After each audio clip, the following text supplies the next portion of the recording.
নমস্কার সবাইকে। আজ ফিরছি 2022-এর পঞ্চমীর ব্লগ নিয়ে। তো প্রথমেই চলে এসেছি গঙ্গা স্নানের জন্য।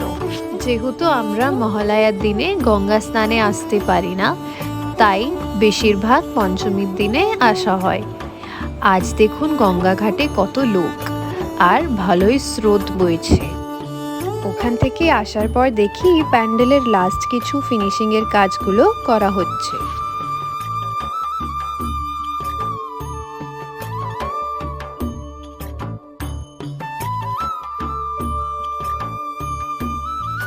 এইদিকে নাড়ু বানানো হবে, তাই তার প্রস্তুতি শুরু হয়ে গেছে। প্রথমে নারকোল ভেঙে নেওয়া হবে আর এইদিকে ঠাম্মা উনুন পুজোর মাধ্যমে শুরু করবে।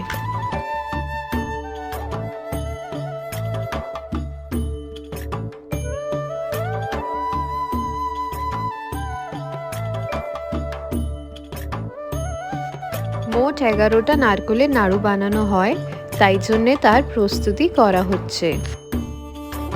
আর এইদিকে কাকু নারকোল কুড়িয়ে দিচ্ছে।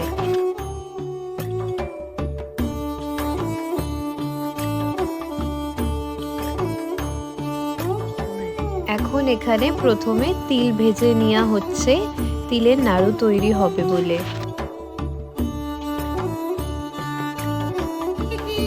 চলুন তাহলে ঠাকুর আনতে যাওয়া যাক।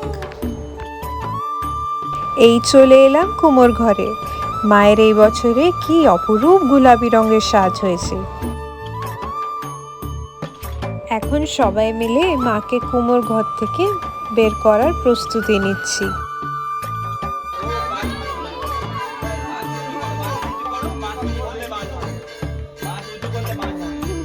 তাহলে মা রওনা দিলেন আমাদের বাড়ির উদ্দেশ্যে। কত কিছু পেরোনোর পর একটা বছর অস্ত যায়, আর তারই মাঝে যে কত কিছু ভালো মন্দ ঘটনা ঘটে, আর এই পেরিয়ে মায়ের আসার সময় হয়ে যায়। সত্যি আমরা বাঙালিরা মাকে শুধু ঠাকুর বলেই মানি না, সত্যি তিনি আমাদের বাড়ির এক মেয়ে, যে বছর ঘুরে আসছে। আর তার আসার জন্য যে কত তোড়জোড়, কত আয়োজন, কত আবেগ বিবেক, সব তারই নিয়ে। আমাদের উমা মা যে আসবে, তার জন্য যে কত উল্লাস থাকে মনে, সে বাঙালি ছাড়া কেউ বুঝতে পারবে না।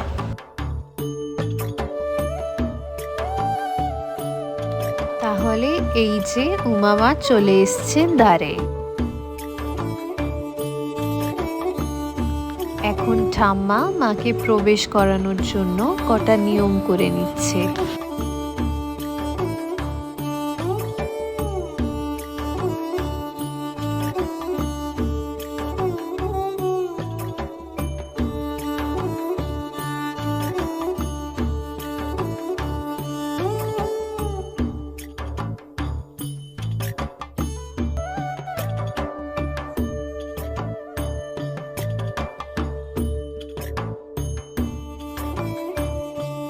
একটা বছরের অপেক্ষার অবসান হলো তাহলে। মা প্রবেশ করলেন আর আমাদের ঘরটাকে আলোকিত করলেন।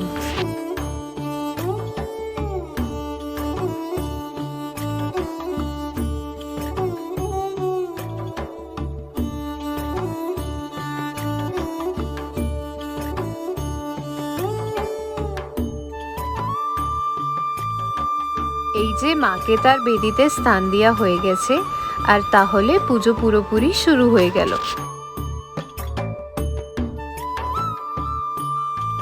এখন মা কালীকেও বসানো হয়ে গেছে।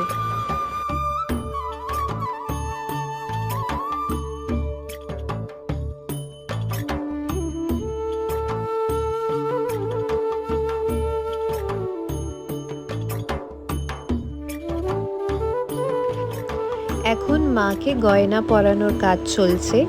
যেহেতু মার প্রতি বছর নতুন গয়না গড়িয়ে দেওয়া হয়, তাই এই বছর মায়ের রূপোর গিনিহার আর কোমর বিছা বানানো হয়েছিল।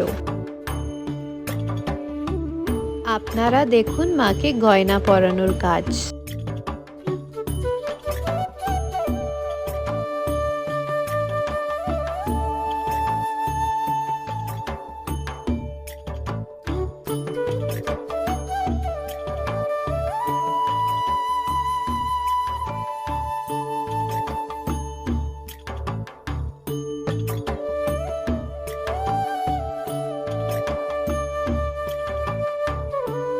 এই যে আমাদের বাড়ির সব থেকে ক্ষুদে সহস্র, বয়সে সবার থেকে বড় হলে কি হবে, ছেলেবেলা মন থেকে এখনো যায়নি।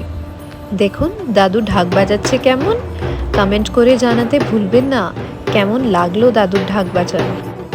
আজ এই পর্যন্ত, আবার ফিরবো পুজোর নতুন ব্লগ নিয়ে। লাইক কমেন্ট শেয়ার করবেন।